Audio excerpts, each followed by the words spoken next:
Bonjour à tous, rebonjour à tous. Je suis Guillaume Cromer, directeur d'un bureau d'études qui s'appelle ID Tourisme, qui est basé à Grenoble dans les Alpes, qui est spécialisé sur les questions de transition et de prospective du tourisme.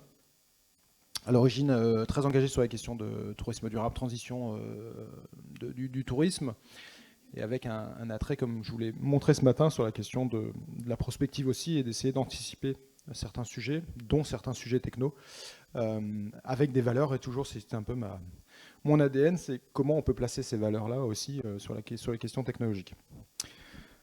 Euh, pour démarrer, j'aimerais, donc, comme je l'ai dit en fait en intro, c'est un sujet, je trouve, qui a été mal traité l'an dernier, où on a mis un peu tout dans le même panier. Cette question de la blockchain, des métavers, etc. Aujourd'hui, là, je vais quand même surtout vous parler des blockchains. On pourra, si vous voulez, si vous avez des questions sur les autres sujets techno, si ça vous intéresse, on pourra en discuter. Je vais faire un truc relativement descendant au départ, parce que c'est des sujets nouveaux, et donc je voudrais juste vous nourrir un peu quand même sur ce sujet de la blockchain. Mais l'objectif est bien sûr d'échanger avec vous. Si vous avez des questions, des interrogations, il n'y a vraiment pas de questions bêtes, vous pouvez y aller. L'idée, c'est vraiment d'échanger, de discuter. J'ai un deuxième micro, on va le faire passer, et dès qu'il y a une question, même pendant que je parle trop, n'hésitez pas s'il y a un truc qui n'est pas clair. C'est vraiment l'objectif. Aujourd'hui, l'objectif, c'est de repartir du bon pied, de remettre un peu les bases là-dedans, et donc je vais un peu vous partager ce que moi, d'une part, j'ai appris en fait quand je me suis formé sur la question à travers l'école Alira, école blockchain, pour justement comprendre un peu à la fois la philosophie de départ de cette technologie et à la fois la question de comment ça fonctionne à minima, et à partir de là d'essayer de voir quels sont les applicatifs potentiels en fait, que ce soit dans notre société et que ce soit en fait dans le secteur du tourisme. Donc j'ai dit ce matin, je le répète, il y a une vraie différence entre le protocole blockchain, qui sont du code informatique en gros, c'est un peu, vous voyez, quand on est sur Internet, on ne se pose pas forcément question de toute l'architecture qui est derrière. Je sais pas, même dans les emails, vous vous souvenez, on parlerait d'un protocole qui s'appelle le protocole TCP/IP, et de toutes ces choses-là. C'est des trucs, bon, aujourd'hui c'est logique, on s'y intéresse pas. Mais globalement, la question de la blockchain, c'est un peu à ce niveau-là aussi. C'est des protocoles informatiques en fait qui vont réguler. Et on va voir que l'origine de la pensée en fait autour de la blockchain est très importante en fait pour comprendre pourquoi cette technologie elle est assez novatrice aujourd'hui. Mais c'est complètement différent d'un métavers, donc d'un monde virtuel. C'est complètement différent d'une IA ou d'une IA générative, malgré le fait qu'on peut voir aujourd'hui des liens et des complémentarités assez intéressantes en fait à creuser. Et ça, c'est une question qu'on m'a souvent posée sur l'année dernière. C'est de dire, mais au fond, à qui appartient au final la blockchain ou les blockchains? En fait, c'est comme un protocole informatique, ça appartient à tout le monde ou à personne, quoi. Ou surtout en fait aux développeurs qui ont travaillé sur les protocoles. Après, ce qu'il faut savoir, c'est qu'il y a des blockchains qui sont publiques, ouvertes complètement, et c'est ça la raison d'être en fait d'une blockchain, mais il existe aussi des blockchains privées, permissionnées, qui sont en fait vraiment pas ouvertes, et c'est ce qui fait débat pas mal dans le milieu, c'est de se dire qu'au final, est-ce que c'est vraiment une blockchain si elle est privée, privatisée et pas ouverte, alors que l'objectif c'est justement d'ouvrir complètement la donnée. Donc je vais commencer par un peu d'histoire. J'en ai fait un peu ce matin rapidement là, mais l'idée c'est de revenir sur un peu les grands instigateurs de cette question de la blockchain. Ces trois personnes-là n'ont pas travaillé sur la blockchain, mais dans les valeurs qu'ils défendaient à l'époque, et qui défendent encore pour ceux qui sont encore vivants, ils ont énormément travaillé sur la question du libre, du logiciel libre, du partage de la donnée. À gauche, vous avez Richard Stallman, qui est un informaticien, militant, pas forcément militant, mais en gros, un gars qui a énormément participé à la question du logiciel libre à travers la Free Software Foundation. Et son objectif, c'était il était un peu anticapitaliste, quoi. L'idée, c'était de dire, il faut que je développe un système d'exploitation qui soit ouvert et pas un Windows qui soit fermé comme ce que certaines boîtes ont voulu et font très très bien aujourd'hui, quoi. Donc sa vision était vraiment de dire, il faut absolument qu'on ait des softwares qui soient ouverts, libres, partagés par tous, et dans lequel, quand on va coder en tant qu'informaticien quelque chose, eh ben on permet à d'autres de récupérer le code pour le modifier, l'améliorer, etc., etc. Et pas quelque chose de fermé, c'est à nous, et donc on va faire payer après des abonnements tous les mois, comme Microsoft le fait très très bien. Son objectif, c'était ça, et donc il a développé cette fondation, la FSF, et donc c'est un des grands penseurs aujourd'hui sur cette question-là. À côté, on a une autre personnalité très engagée sur les questions, c'est Lawrence Lessig, qui est un avocat, un spécialiste du droit, très impliqué aussi au niveau du libre, globalement. Et il a écrit surtout un truc qui est assez connu, qui s'appelle Code is Law. Le code est la loi. Et il explique que dans un monde numérisé comme on est aujourd'hui, si le code, c'est un peu comme l'architecture de notre société. Et ça veut dire que si on fait évoluer ce code pour faire orienter en fait le comportement des gens d'une certaine manière, eh ben, ça va être une forme de loi. Et donc c'est cette architecture. Et donc tous ces écrits sur Code is Law et tout ça est hyper important parce qu'on le sait aujourd'hui qu'on parle souvent des nudges avec Caro sur les sujets. Le numérique peut nous pousser en fait à faire des petites pichenettes pour pousser les comportements en fait des gens, soit de manière positive, soit de manière négative. Que ce soit des push marketing pour dire regardez cette pub sur du retargeting, etc. Soit peut-être aussi sur des comportements plus positifs. Et donc pour lui, il est vraiment à dire que voilà, le code c'est la loi et c'est quelque chose qui était très important pour lui. Et Aaron Swartz, dont j'ai parlé avant, oui, c'est un militant qui s'est battu pour le libre et pour le partage des données, et surtout des données très importantes comme cette question des jurisprudences aux États-Unis, etc., etc. Et ce qui l'a amené jusqu'au suicide il y a 10 ans. Et ces trois personnes qui travaillent sur cette question et qui ont travaillé sur cette question du libre sont à l'origine de beaucoup de pensées fortes. Et c'est là où on arrive un peu sur les valeurs qui sont derrière aujourd'hui la question de ce protocole blockchain partagé, décentralisé, libre, open source, etc. C'est que ça provient aussi en fait de ces personnes-là qui ont beaucoup travaillé sur ce sujet-là. Ensuite, on a d'autres militants qu'on appelle un collectif qui s'appelle le collectif Cypherpunk. Qu'est-ce que ça veut dire Cypherpunk? Cypher, ça veut dire chiffrement en anglais. Donc tout ce qui est lié en gros au chiffrement des données, etc. Et comme quoi on fait confiance dans les mathématiques pour nous résoudre en fait des problématiques. Et punk pour le côté anti-étatique, quoi, un peu anarchique et libertaire. Et donc ils ont travaillé eux justement aussi sur les prémices de la blockchain en s'inspirant en fait des questions du libre et en le traduisant en fait en informatique et en chiffrement et en cryptographie.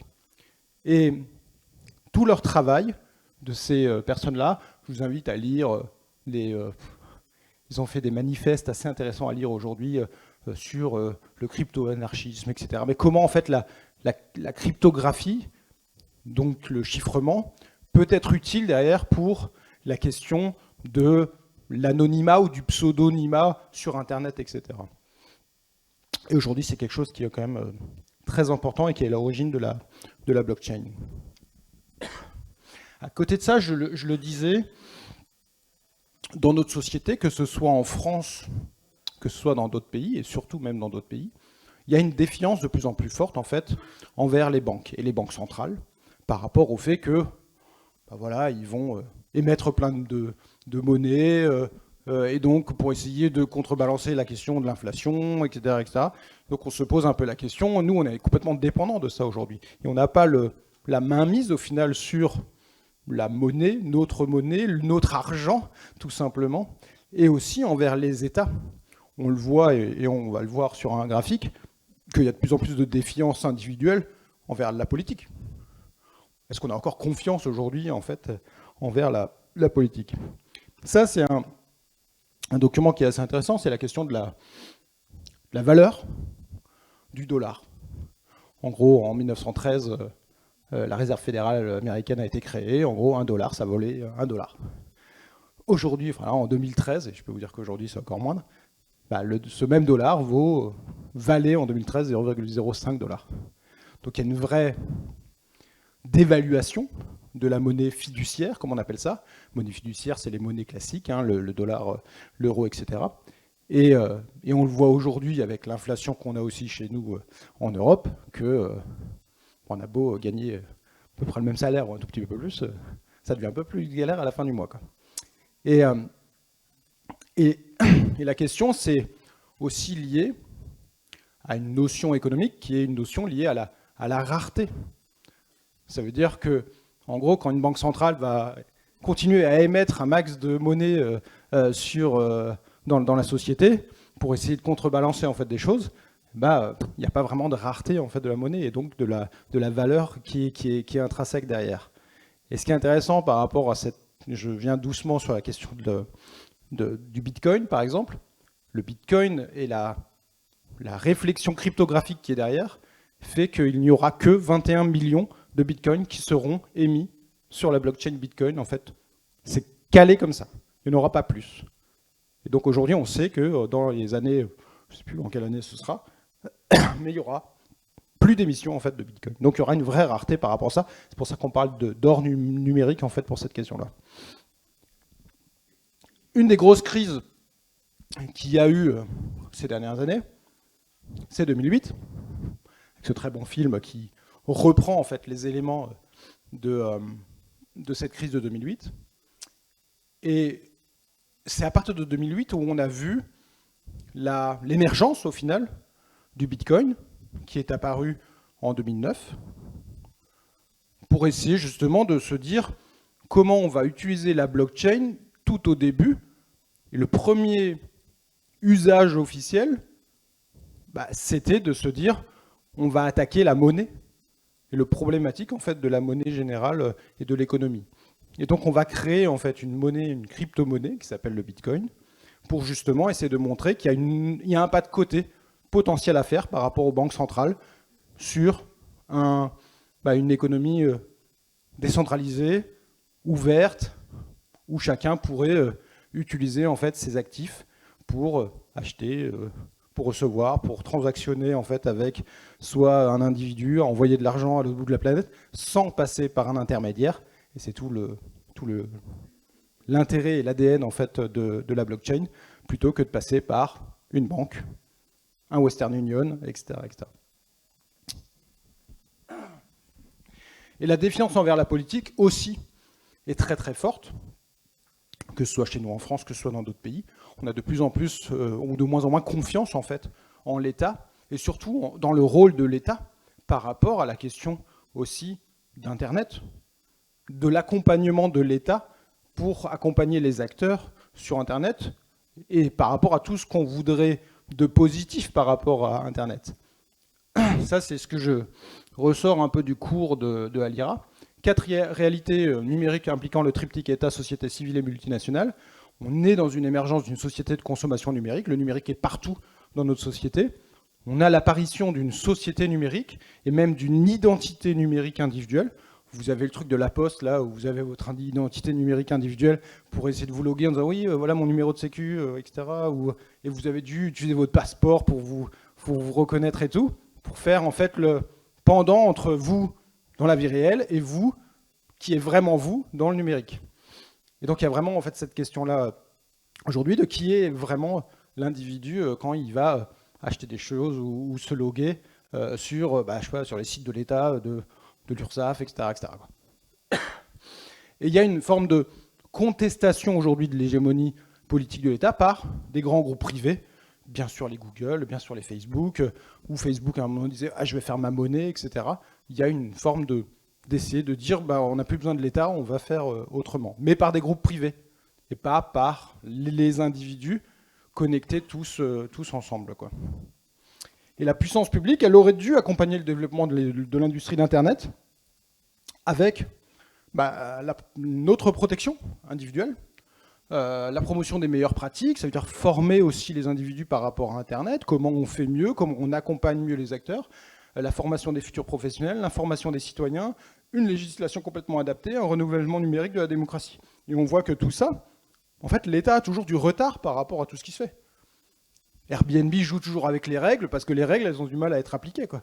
Google, pareil.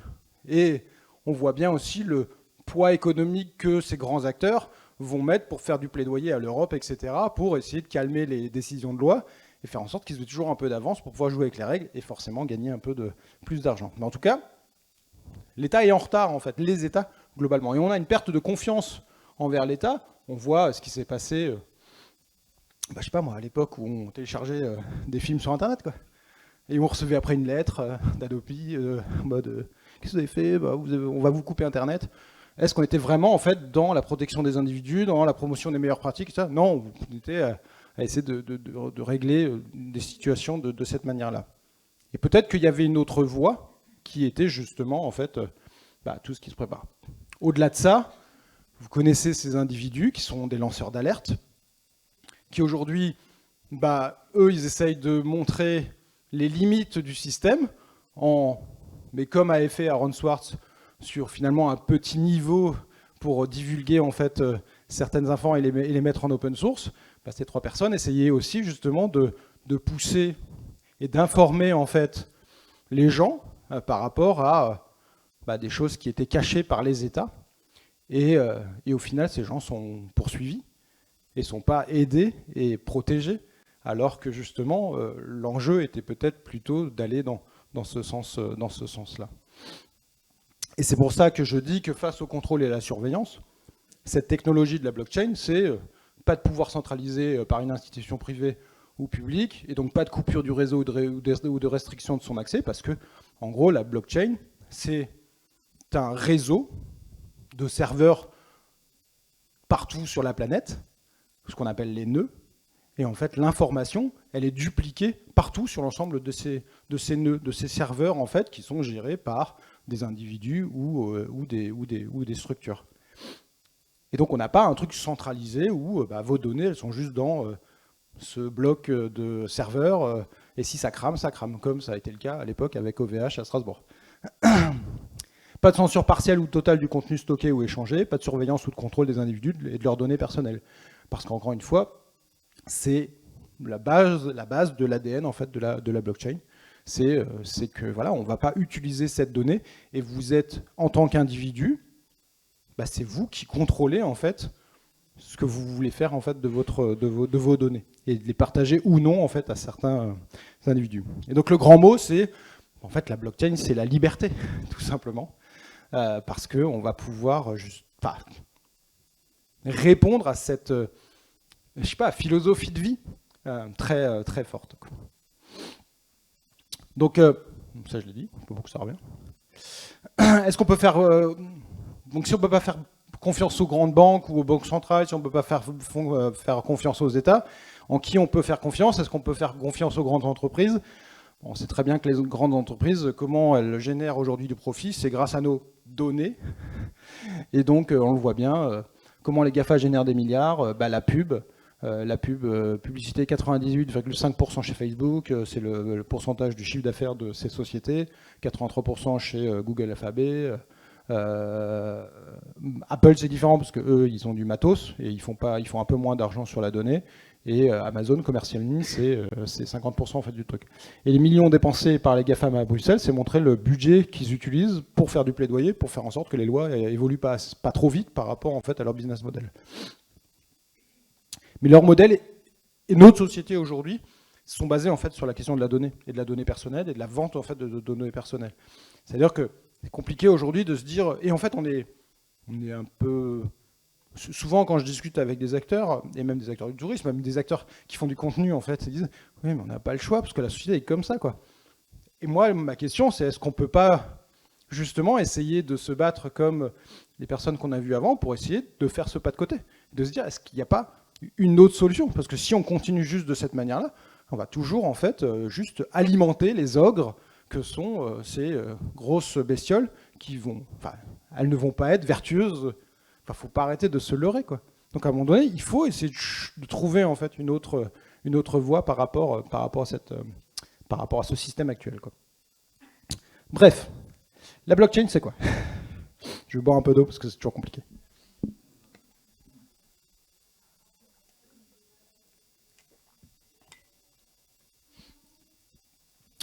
Donc, définition relativement simple.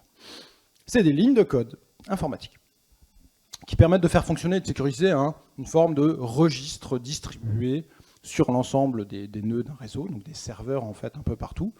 Donc c'est bien ce qu'on appelle souvent en fait un espèce de méga registre sur lequel en fait il y a l'ensemble des transactions qui sont menées. Quand on parle de transactions, ça peut être moi j'envoie de l'argent à quelqu'un, moi j'achète ça, moi une relation économique. Et ce code et son architecture sont les héritiers donc des technologies pair à pair. Donc ce qu'on faisait à l'époque, où en fait on allait télécharger sur Imul le dernier CD de machin à travers le réseau, mais en fait on le téléchargeait à un mec qui était à l'autre bout de la planète, et de chiffrement, et donc ce qu'on appelle la cryptographie asymétrique. Je ne rentre pas dans la question de la cryptographie asymétrique, désolé, mais c'est lié en fait à ces deux croisements technologiques. Donc il s'agit de pouvoir, pour l'usage, il s'agit de pouvoir échanger des données de manière décentralisée et sécurisée. Et plus spécifiquement, les usages actuels permettent d'échanger avec un niveau de sécurité maximal tout type de valeur, marchande plutôt, sans devoir avoir recours à un tiers de confiance et à un système centralisé. Parce qu'aujourd'hui, quand on va payer avec sa CB pour acheter des trucs au supermarché, on passe forcément par un intermédiaire qui est la banque. Là, l'idée, c'est en fait, étant donné qu'on a de la défiance envers l'État, envers les banques, envers les grandes sociétés, eh bien, on se passe de ça. Et on utilise ce protocole, blockchain, pour justement passer outre et aller en direct. Et donc, dans l'idéal, après, on passe outre Airbnb et on va en direct, on passe outre les banques, enfin, je sais pas moi,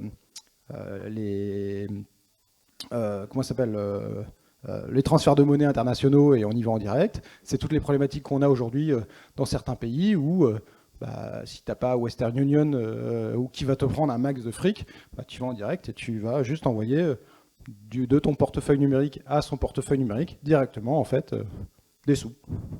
Et ça fonctionne très bien et c'est ce qui permet d'assurer beaucoup de choses. Donc j'ai dit c'est un marché qui est immature, on est au début de l'histoire. Le Bitcoin, ça a été créé 2009. Ok, on est en 2023, ça fait quand même déjà 15 ans. Mais c'est pour ça qu'il y a eu les premières... qu'est-ce qu'il avait dit ET quoi 11, 12, enfin il y a très longtemps, où on a commencé à parler de blockchain.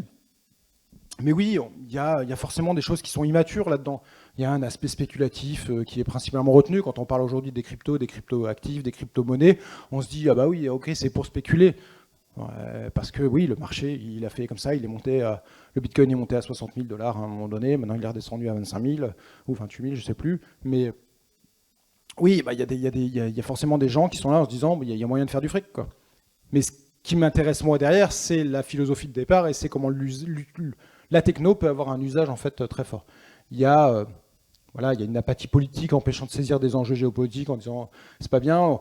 Il suffit d'écouter même les trucs sur la techno où on avait l'élu qui disait les intelligences artificielles et tout ce bordel, machin. Oui, on peut aussi tout laisser valser comme ça et pas trop se prendre, pas s'intéresser au sujet, quoi.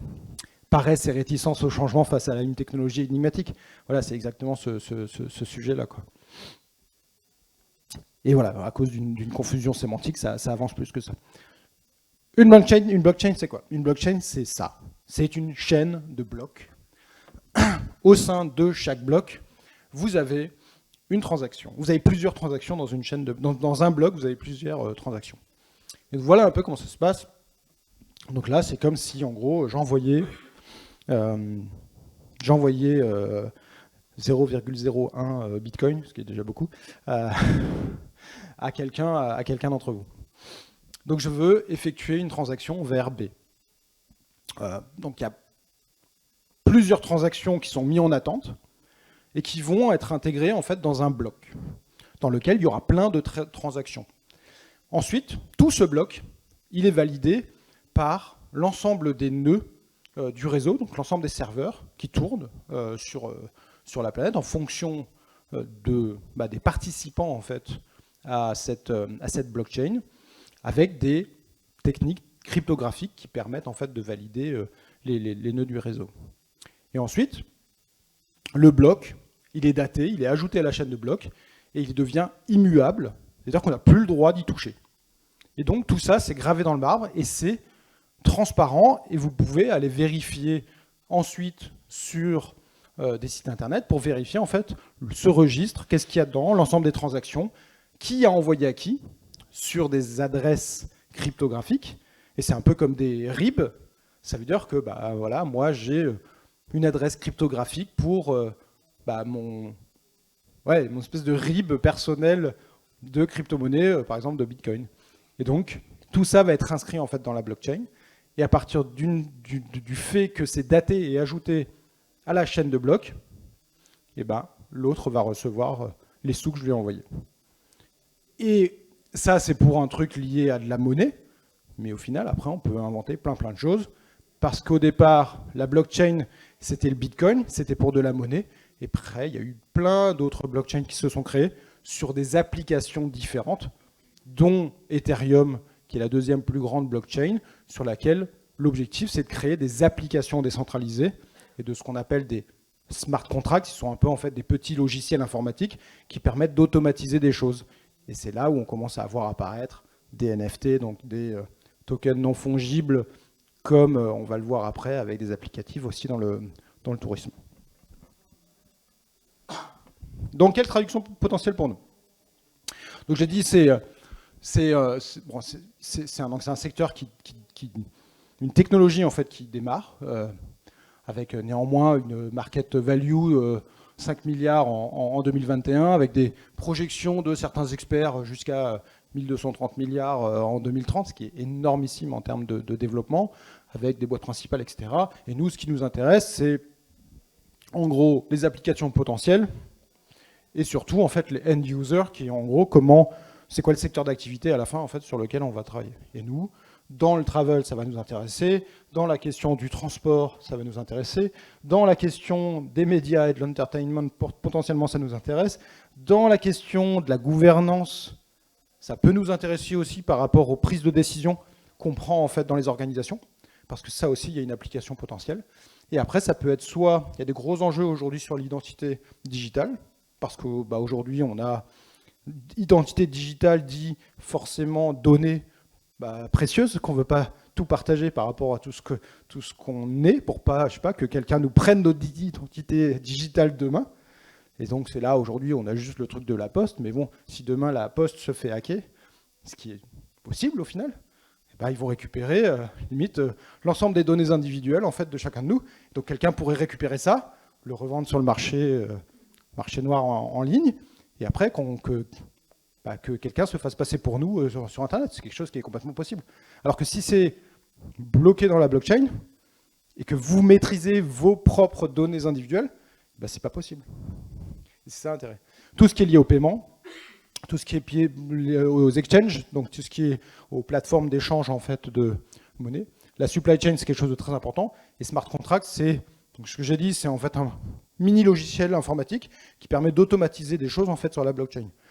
Et le NFT est une sorte en fait de smart contract parce qu'en fait on va me dire par rapport à la transaction, il faudrait que tu donnes une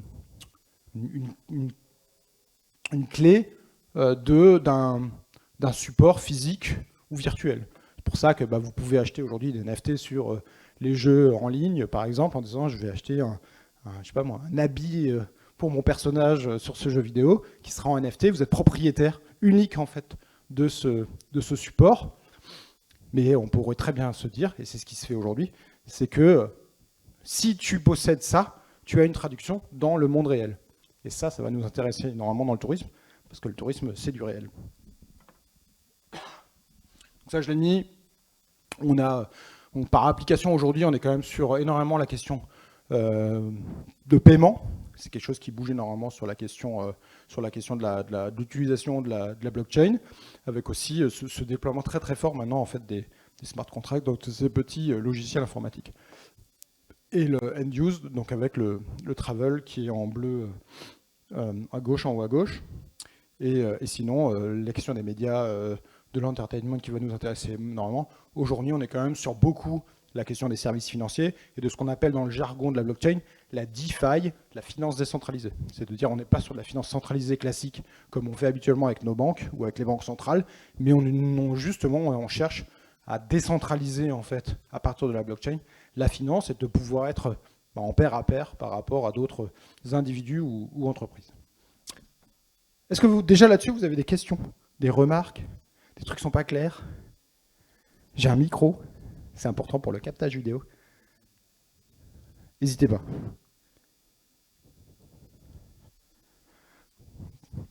Il a levé la main avant toi, je suis désolé. Désolé, mais je donnerai le micro après. Juste une question rapide. A priori, on peut pas le hacker, mais comme tout système numérique finit par se faire hacker, qu'est-ce qui risque de se passer ?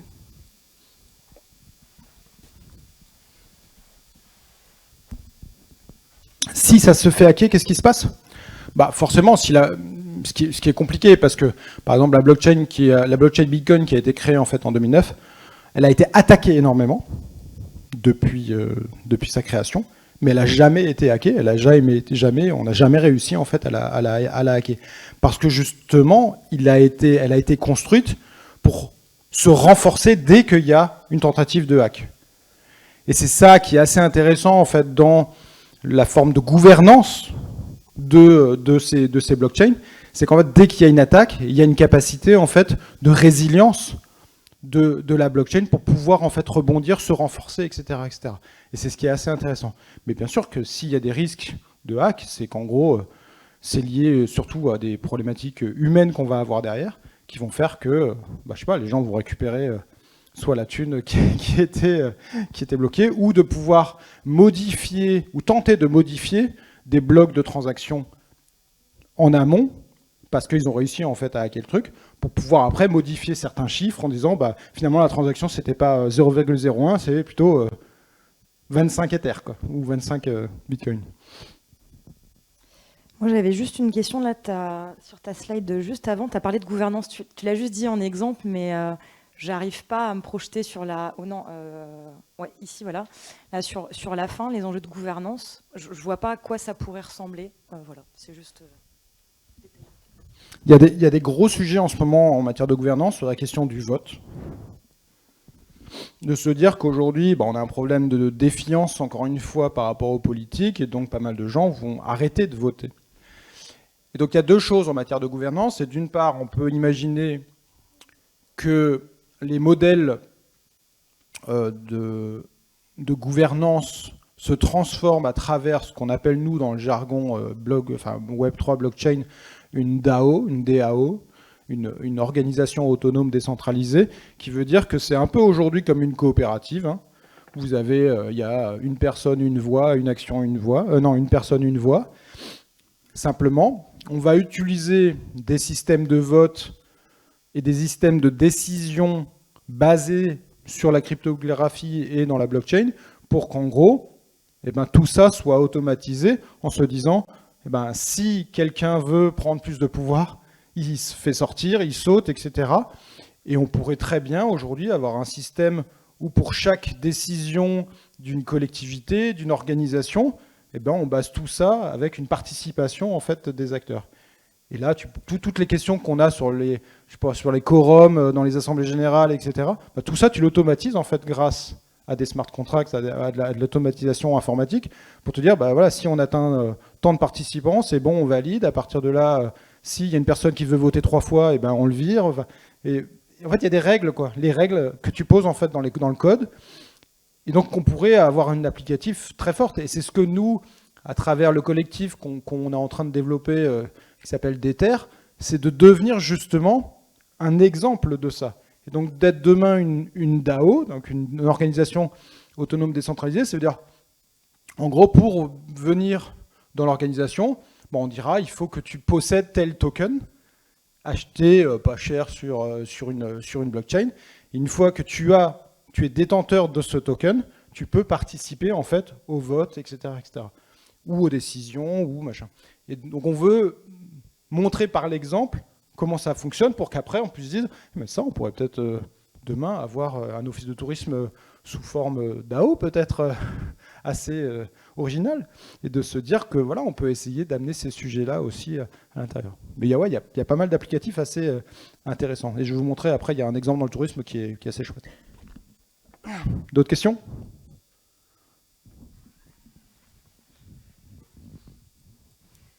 Promis, je rends le micro. Non, la deuxième question, c'est l'objectif, il est louable, moi ça m'intéresse, etc. Mais j'ai du mal à croire que les gouvernements vont laisser échapper le contrôle de la monnaie, par exemple. Et je pense que, comme la crypto-monnaie, il y a déjà des tentatives de réguler tout ça. Je pense qu'à un moment donné, malheureusement, ils vont mettre leur nez dedans et qu'ils feront en sorte que ça ne fonctionne pas. Mais je ne sais pas où ils en est effectivement de ce point-là.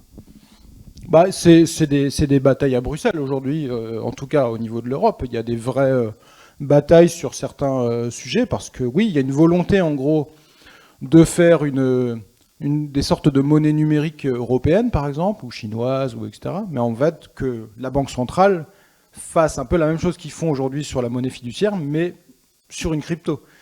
Et donc, ils veulent essayer de se dire, oui, ça a l'air quand même d'être utilisé par plein de gens, donc on veut essayer en fait de ramener ces gens-là vers un truc qui est au final centralisé, et qui n'est pas du tout décentralisé comme le veut en fait la question de la blockchain publique.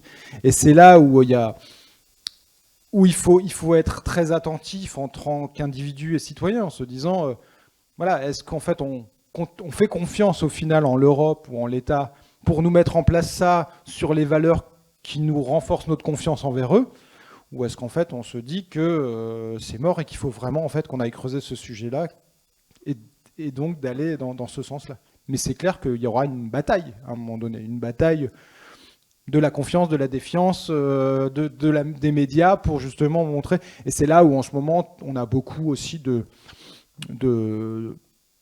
regard, forcément même de médiatique, sur le fait que la crypto ça finance le terrorisme, machin, etc. pour montrer que voilà, que c'est très négatif, quoi. Et en fait, quand tu regardes sur juste l'histoire, les valeurs, pourquoi on fait tout ça, tu te dis, mais en fait, c'est quand même très très intéressant, quoi, quand tu regardes de près. Mais forcément, ça remet en question le rôle des acteurs en qui on devrait faire confiance au quotidien, nous. D'autres remarques? Questions? Je vous présente des projets dans le tourisme. L'IKEA, d'ailleurs. Ok. Alors, on parlait de NFT. Donc ça, c'est un projet dont on va reparler cet après-midi à 14h30 avec FX de Wheatland. Donc Wheatland, c'est comment ils appellent ça, un design studio, je crois que ça s'appelle comme ça, qui travaille en particulier sur les questions de Web3.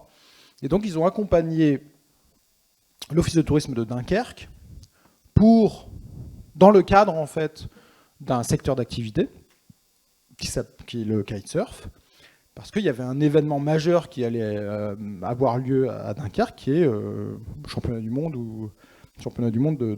une étape du championnat du monde en fait à Dunkerque.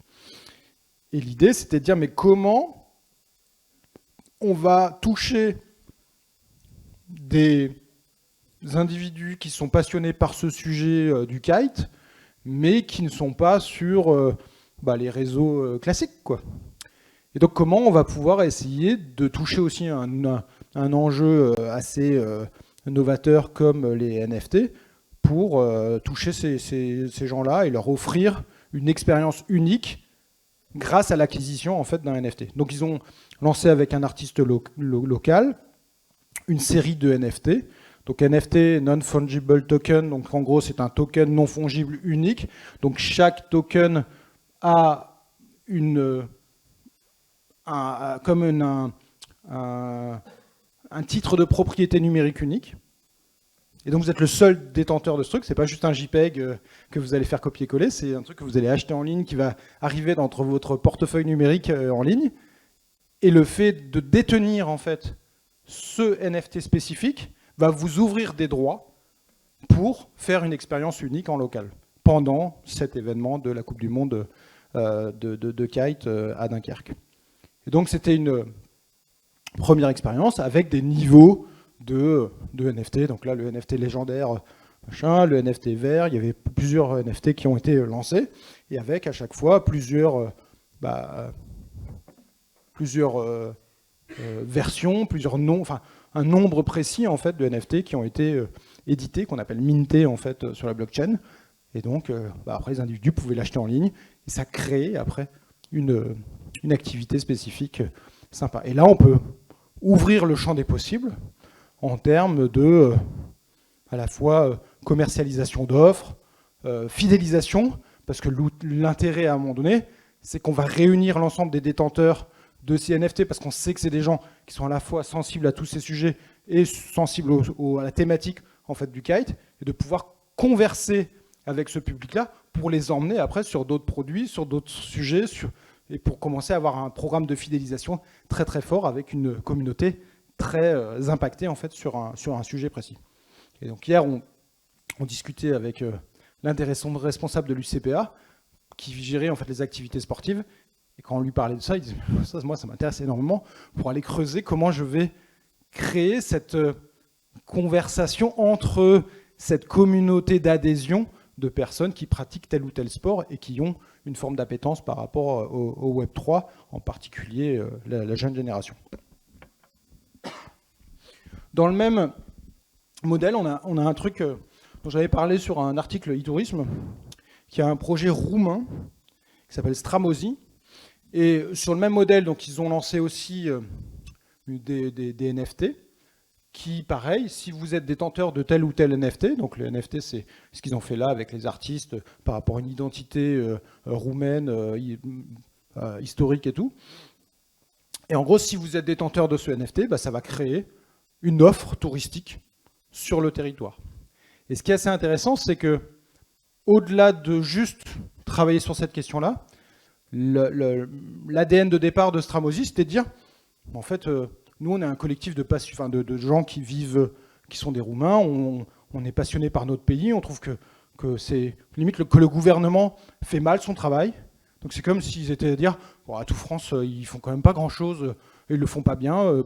Nous, collectif, on va se bouger, on va créer en fait une DAO, une organisation autonome décentralisée basée sur la blockchain, avec tous les passionnés de la destination Roumanie. Et donc on va se retrouver, on va prendre des décisions, et les actions premières qui ont été décidées par le collectif détenteur du token et participant en fait au vote au sein de la DAO, c'était de dire, en fait, il faut qu'on fasse des actions de promotion sur Instagram. Et donc ils ont boosté pas mal d'actions sur Instagram. Ils sont devenus beaucoup plus puissants en termes de médiatisation de la Roumanie que l'État et que le ministère du Tourisme sur place. Et à partir de là, ils se sont dit, attends, on va faire des NFT qui auront un impact, une création de valeur après en local avec des activités et des circuits et de l'offre en fait sur le pays. Et petit à petit, ils sont devenus une forme de tour opérateur au final, mais par l'usage du NFT. Et donc, après ça bouge, ça évolue en fonction des décisions. C'est assez marrant de se dire que si on met ça sur nous côté français, ce serait quand même sacrément disruptif d'avoir un truc comme ça où où en gros les individus décident de se mettre ensemble pour aller limite disrupter le travail du bras armé de l'État sur le tourisme, quoi. Il n'y a personne à tout France. Ah merde. Putain. Caroline, la directrice d'Atout France, va m'appeler tout de suite après la conférence. Mince. Autre projet, on est encore sur des NFT, c'est le groupe Accor qui a lancé dernièrement avec leur hôtel Molitor, ancienne piscine à Paris, Et pas pareil, en fait, un système de NFT mis sur le marché avec un designer un peu fort et aussi, étant donné que l'hôtel est déjà très design Molitor, bah, ils se sont dit il y a peut-être un truc à jouer fortement et donc ils ont fait une série de NFT, pareil, qui déclenchait en fait du séjour à l'hôtel avec une expérience unique, pas juste pareil que si vous achetiez une nuitée chez eux. Avec, voilà, on voit 0,38 ETH le NFT, ce qui fait environ 400, ouais, 400-500 euros à peu près, le NFT, sur lequel après bah, vous êtes le seul détenteur. Et après on peut décider plein de choses, c'est-à-dire que par exemple on peut décider que le NFT, une fois que vous l'avez utilisé, c'est-à-dire l'usage, l'utility en fait qui est derrière l'appartenance, en fait, enfin, le fait de posséder le NFT, bah, vous pouvez très bien dire dans le code informatique qu'une fois que vous avez consommé le truc, bah, votre NFT, limite vous devez le remettre sur le marché secondaire pour le revendre, ce qui va régénérer potentiellement une autre activité et faire en sorte en fait qu'il y ait une espèce de circuit et presque d'économie circulaire au niveau des NFT, ou vous voulez le garder parce que bah, vous êtes collectionneur et vous trouvez que en gros il est quand même beau et c'est chouette et vous aimez bien l'hôtel et vous voulez participer en fait un peu au développement et donc vous participez potentiellement bah, je sais pas moi, à des prises de décision sur des actions qui pourraient être menées dans l'hôtel dans le futur quoi. Là on a une boîte d'ailleurs de personnes qui ont fait la formation à l'IRA École Blockchain qui s'appelle SlotAir et qui est en gros assez basiquement un Airbnb basé sur la blockchain. Donc économise sur tes locations de vacances en réservant en direct, donc ils vont bien sur le fait en gros de arrêter de passer par Airbnb où vous allez payer 15% ou 10 à 15% en fait de fee, passer en direct et comme ça vous aurez uniquement les frais de réseau de la blockchain qui coûtent largement moins que ça, surtout qu'ils sont allés sur certaines blockchains qui sont moins gourmandes, on va dire, en frais je ne vais pas rentrer dans les détails, mais en frais de minage ou de validation. Et donc c'est voilà leur ambition, c'est tout nouveau, hein, mais c'est vraiment ça, c'est de dire bah voilà, je suis un individu, je mets mon meublé sur SlotAir et en direct, et eux ils prennent forcément un tout petit truc, mais c'est juste un protocole informatique et donc bah, eux ils ont juste à faire connaître un peu SlotAir pour, enfin un peu, beaucoup, tout le problème des plateformes.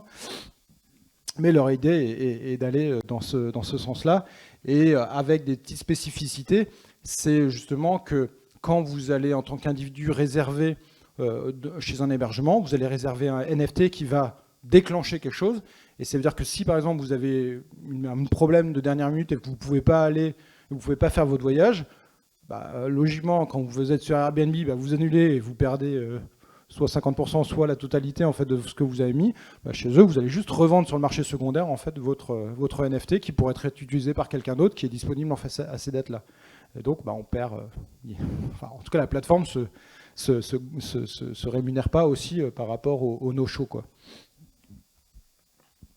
Là, on a un même modèle en fait, de boîte qui essaye de faire de la sans commission et de mettre en relation en fait directe 15 000 hôtels dans le monde avec les acheteurs, que ce soit des acheteurs individuels ou des acheteurs privés et enfin d'entreprises.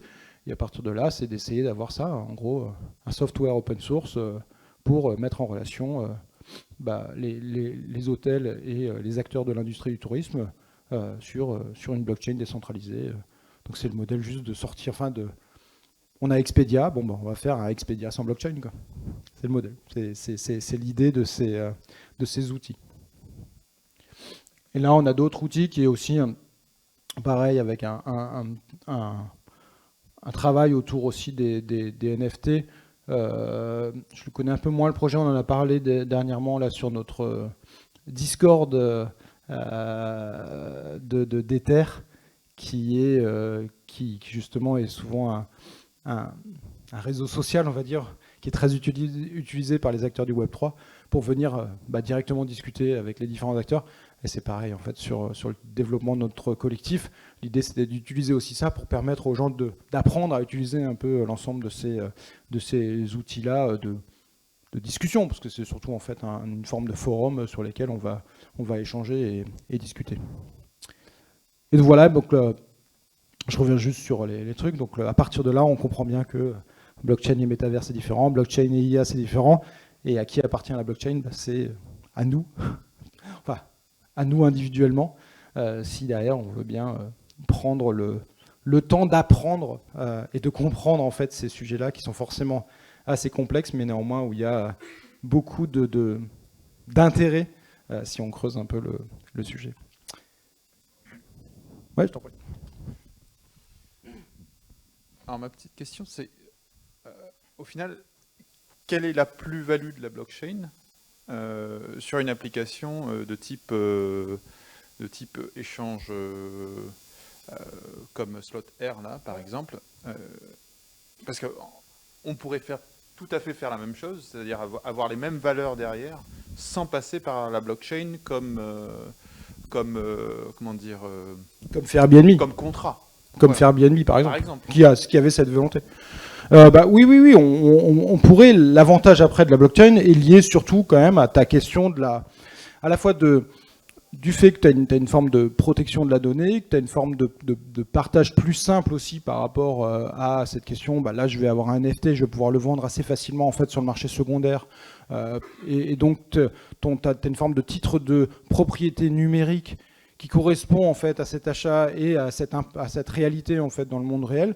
Ça, dans une réalité hors blockchain, c'est beaucoup plus complexe en fait à mettre en œuvre parce que en gros, en tant qu'entreprise, tu vas juste te couper tu seras obligé de mettre forcément des frais d'annulation et tout ça pour gérer de l'humain que tu vas devoir faire, tu vois. Tu as des personnes qui sont derrière, qui vont devoir bosser pour pouvoir gérer les contraintes, des annulations, etc. Alors que là, en fait, tu vas cryptographier au final tout ça. Et l'humain, tu vas pouvoir le mettre sur quelque chose qui a plus de sens en fait par rapport à ta boîte et par rapport à ton business, quoi. Et c'est là où il y a peut-être cette volonté-là. Et surtout, c'est une question en fait encore une fois de sécurité et de partage de la donnée par rapport aussi aux hébergeurs qui veulent se baser là-dessus, quoi.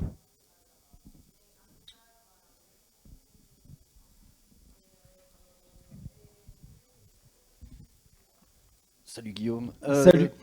Mais suite à notre petite discussion l'année passée, moi j'ai réfléchi à pas mal de trucs et au niveau touristique, tu vois, on a un problème. Enfin, je pense que beaucoup de territoires ont ça, c'est notamment la gestion des flux, la saisonnalité, etc. Et en fait, je me demandais si, en tokenisant par exemple une monnaie locale ou que sais-je, est-ce qu'il n'y avait pas moyen de jouer là-dessus en donnant par exemple en été plus de valeur à certains prestataires, moins, etc. et jouer et avoir une interaction directe entre la réalité et ton cryptage finalement, qui évoluerait donc en direct et donc permettrait aussi de, alors c'est pas vraiment rajouter de la valeur, mais en tout cas c'est susciter des comportements réels dans le secteur. C'est des questions qu'on se pose avec certains. C'est comment tu peux arriver à faire des formes de push marketing pour diffuser en fait les flux sur un territoire, pour faire en sorte qu'on va, comme tu dis, c'est cette notion de valeur en fait que tu vas donner à un espace ou un autre, quoi. Et on est bien en fait dans ce système qui est lié au rewarding au final. Ça veut dire que tu vas essayer de rewarder le bon comportement d'un individu qui va justement pas aller là où tout le monde va, mais qui va peut-être aller ailleurs. Et c'est un débat qu'on avait hier justement avec je crois que c'était avec l'UCPA ou c'était avec quelqu'un d'autre, mais en gros on se posait cette question-là. On se disait mais comment on peut... Ah oui, c'était avec l'UCPA parce qu'il s'intéresse à la question du bas carbone, l'UCPA. Et ils se disent, nous, il faudrait quand même qu'on arrive à faire en sorte que nos publics, nos visiteurs, nos clients arrêtent de tous venir en bagnole sur un site, quoi. Surtout que leur bagnole ne bouge pas beaucoup quand elle arrive sur le site, je sais pas moi, là on parlait du Médoc par exemple. Et ils disaient comment on peut rewarder le fait que certains viennent en train, sans voiture, et font cet effort-là aujourd'hui, qui est un effort, clairement. Et donc on se disait, en fait on pourrait intégrer ça dans... le code informatique pour faire en sorte que si tu viens sans ta voiture, ça déclenche quelque chose et qui est soit un discount sur quelque chose, soit... Mais tout ça est automatisé et ça permet en fait de bouger. Et sur le même concept, tu pourrais te dire, mais comment on pousse les gens à une certaine période de l'année, et tout ça, tu peux l'intégrer en fait dans le code informatique pour dire, bah oui, tu vas plutôt dans l'intérieur des terres à ce moment-là, parce qu'il y a quand même des activités, mais il n'y a pas assez de monde, et pour justement décaler un peu en fait la pression que tu pourrais avoir sur certaines zones sur la côte, quoi.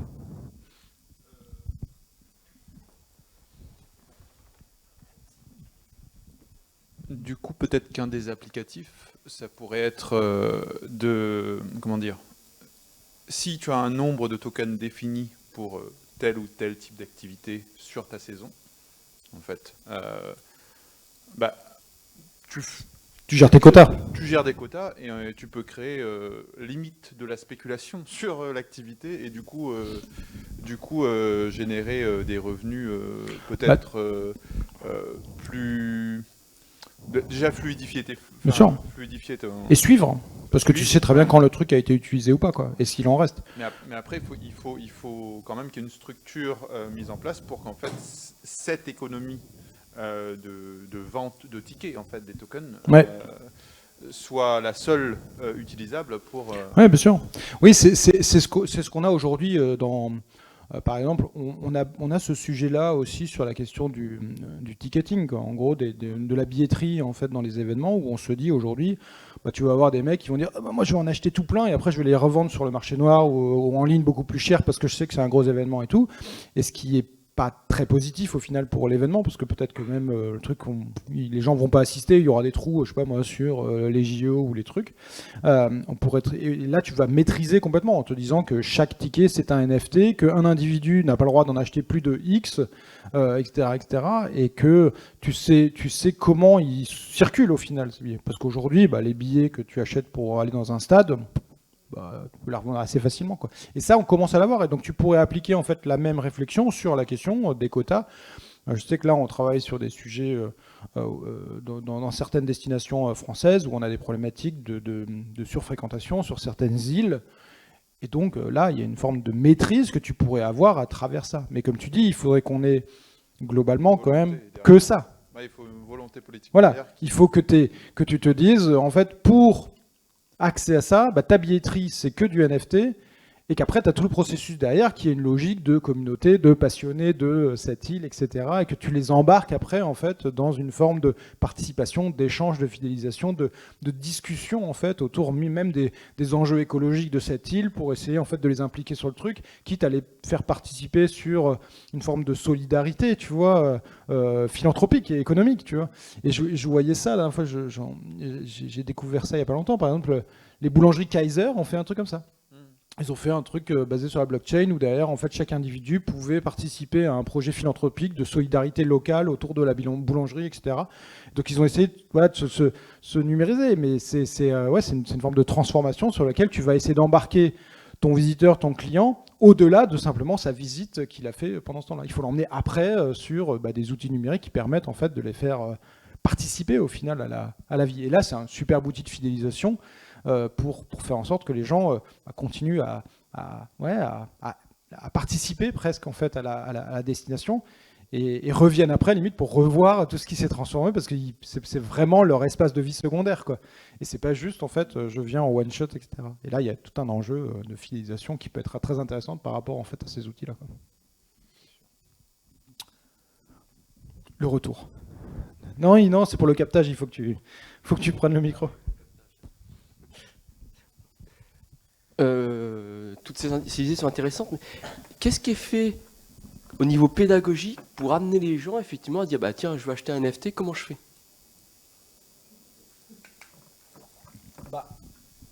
En fait, il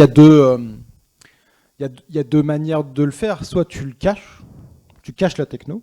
Et c'est aujourd'hui un vrai débat qu'on a par exemple avec FX sur Wheatland, où en gros, lui, il veut pas trop parler de la techno, tu vois. Il veut surtout en fait parler de l'usage et de dire, bon voilà, en fait, que ce soit un NFT ou pas un NFT, on s'en fout. L'idée, c'est juste t'achètes un truc et ça te permet en fait d'avoir un applicatif et que tu as après du positif parce que tu peux le revendre facilement et donc tu n'as pas des problèmes d'annulation et des trucs comme ça, quoi. Donc venir vraiment sur le cas d'usage plutôt en fait que l'aspect techno NFT. Ça dépend à qui tu parles en fait. Si tu parles à des gens qui sont complètement utilisateurs au final de ces outils-là qui ont, je sais pas moi, qui ont leur wallet avec un peu de crypto et sur lesquels ils pourraient payer en crypto, ce qui est peanuts aujourd'hui. Bah, tu vas forcément, tu peux leur parler de NFT, etc. Par contre, quand tu vas parler au grand public qui veulent prendre le bateau pour aller sur une île, c'est sûr que derrière, tu vas essayer de parler juste en fait de l'applicatif et dire bon, bah, c'est un ticket quoi. Après, oui, tu mettras en tout petit que c'est un NFT et que tu vas pouvoir le revendre, mais globalement, tu vas essayer d'être parler de l'usage. Ça viendra petit à petit peut-être, comme le e-tourisme s'est développé ces 20 dernières années quoi. Mais oui, clairement. Ma question était bien grand public, puisqu'on disait réservé. Ouais, bien sûr. Comment ce type de vente. C'est clair. Parce que c'est toujours la question, par rapport à l'an dernier, on avait posé la question, qui a un wallet dans la salle? Il y en a quand même quelques-uns. Mais c'est parce qu'en plus, vous êtes intéressé par ce sujet. Mais oui, c'est ça, parce que tu vas dans une autre salle. Tu vas dans l'amphi, je pense que tu en as beaucoup moins, quoi. Mais alors, ceux qui ont des wallets aujourd'hui, vous en faites quoi? C'était quoi? C'était un objectif spéculatif au départ en disant je vais m'intéresser, j'y vais dessus. Est-ce que vous avez, je sais pas, un usage? Est-ce que vous voyez des usages par rapport aux questions du tourisme? Vous vous dites, attends, mais ça pourrait creuser. Toutes les personnes qui ont des wallets là-bas. Là. Ouais, il y a des wallets là-bas. J'en ai pas encore acheté, mais je réfléchissais parce que je T'as travaillais pas acheté de quoi? de NFT. Ah.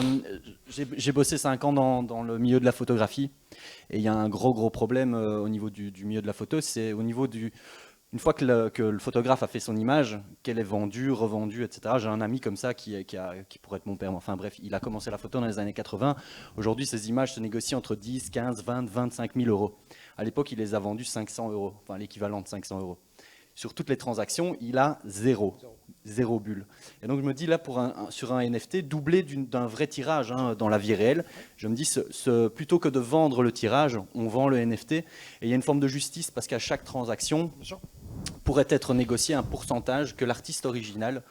Et c'est noté dans le... Voilà. Justement, ça, dans le smart contract, c'est noté. Ça veut dire qu'en gros, quand ta photo, elle est revendue, soit premier niveau, deuxième niveau, troisième niveau, quatrième niveau, et ben, tu as un pourcentage récupéré, et c'est bien le créateur au départ qui récupère en fait cette monnaie, plus la vente au départ de son NFT. Et le NFT, après, tu peux te dire, il a ce NFT particulier, qui coûte peut-être plus cher que l'autre, eh ben, il a une traduction d'usage, c'est qu'on va t'envoyer en gros la photo sur tel tirage, etc., en vrai, par la poste, pour le récupérer, pour le mettre dans ton salon, quoi.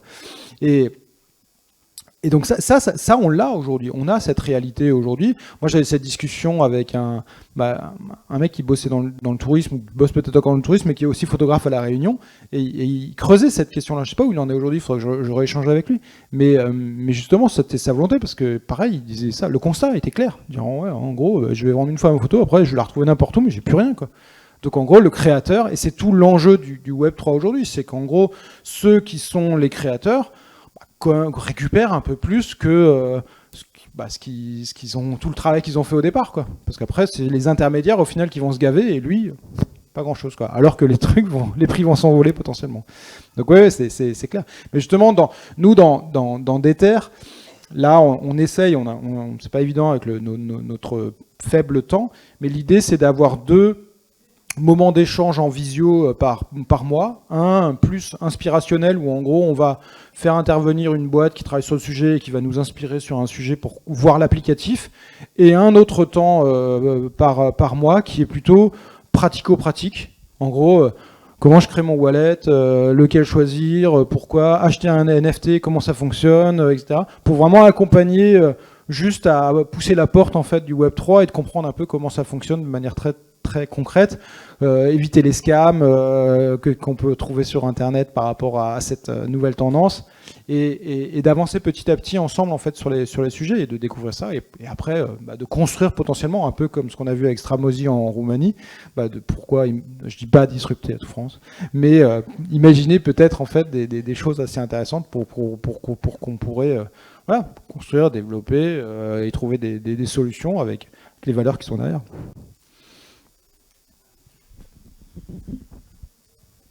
Et d'un point de vue législatif, sur la question, ces transactions NFT, comment elles sont retranscrites? À quel niveau? Au niveau quoi? Au niveau juridique, au niveau financier, au niveau fiscal? Tout ça. Tout ça. Bah, la fiscalité viendra si en gros aujourd'hui tu revends. Par exemple, si tu achètes de la crypto et si tu la revends, bah, tu dois payer ta flat tax assez basiquement parce que tu fais une plus-value. Pareil sur un NFT, si tu achètes un NFT pas cher et que d'un coup il explose et que tu le revends, tu dois payer 30% en fait de flat tax. Après, juridiquement, tu es... je ne suis pas un expert du droit, mais en gros, tu es possesseur d'un code informatique. Donc je suis pas certain que tu vois. Je pense que c'est assez basique aujourd'hui, quoi. Mais par exemple, moi aujourd'hui, les crypto-actifs que j'ai sur mes wallets, tant que c'est dans mes wallets, pour l'instant, je suis pas taxé dessus, quoi. Tant que j'ai pas fait de plus-value, quoi. Je comprends. Ma question, du coup, c'est d'un point de vue applicatif. Ouais. Imaginons, on met en place un token qui est un simple ticket, au final, pour, mettons, acheter une prestation sur le territoire, ouais, pour gérer les flux, pour ceci, pour cela.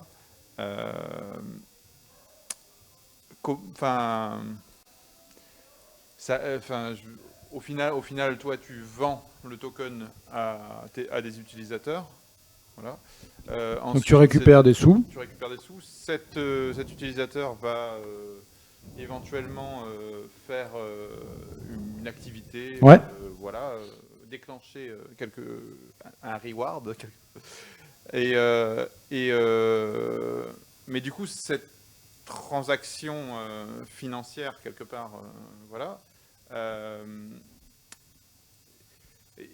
il y a forcément en fait un organisme, une DAO qui va Ou l'office de tourisme, quoi, par exemple. voilà, insuffler Ouais. ça sur son territoire, mais du coup qui va forcément payer tous les pots cassés, c'est-à-dire Payer les pots cassés, je sais pas, mais en gros, si par exemple, tu as un office de tourisme qui va lancer une série de NFT comme Dunkerque, par exemple, en gros, c'est l'office en fait qui va vendre directement les NFT, qui va récupérer les sous, et en fait, le NFT va être comme un voucher après auprès d'un prestataire, quoi. voilà. Oui, mais du coup, c'est l'office qui fait la commercialisation. Potentiellement, Voilà. oui. Donc en fait, au final, Oui, au lieu tu veux dire, d'avoir c'est une eux qui transaction- prennent le risque, quoi. Au lieu d'avoir une transaction entre un client et un prestataire, on a au final 3 transactions. Donc le client avec l'office avec le prestataire et une transaction étatique. Oui, je vois ce que tu veux dire. Voilà. Et du coup, Tu veux dire, ça pose la question de la question de la désintermédiation. pardon ? Ça pose la question de la désintermédiation ou pas, quoi. Exactement. Et que la promesse en fait de la blockchain, c'est parce que logiquement, quand tu es sur une blockchain, l'idée c'est que en gros tu ne passes même pas par l'organisation, c'est que simplement tu passes par ce protocole informatique qui va faire que c'est en direct. Et c'est simplement l'organisme office de tourisme qui va lancer en gros l'idée et le projet et qui va financer le truc, mais au final l'intérêt c'est de passer en direct entre les acteurs, quoi. Bien C'est sûr. l'idée. Ouais. C'est l'idée. D'autres questions ou on est arrivé au bout? Il y a le chef. C'est fini? On est obligé de terminer? Très bien. Je pensais que tu allais dire un mot en mode oui, c'est fini, cassez-vous. Ok. C'était bien? Bon, merci à tous. Si ça vous intéresse, donc n'hésitez pas à vous inscrire à la newsletter qu'on essaye d'envoyer et d'envoyer des petits mots de temps en temps, pas trop. Et 14h30 si ça vous intéresse, donc on fait le point sur à la fois la question de la génération Z, parler un peu de sociologie de la génération Z et pourquoi ça les intéresse en fait cette question du Web 3. Avec cet applicatif de Dunkerque dont on va parler pas mal avec FX de Wheatland, qui est donc ce design studio en fait qui a travaillé sur ce projet-là. Donc 14h30, je ne sais plus dans quelle salle, l'une des salles. Merci à tous.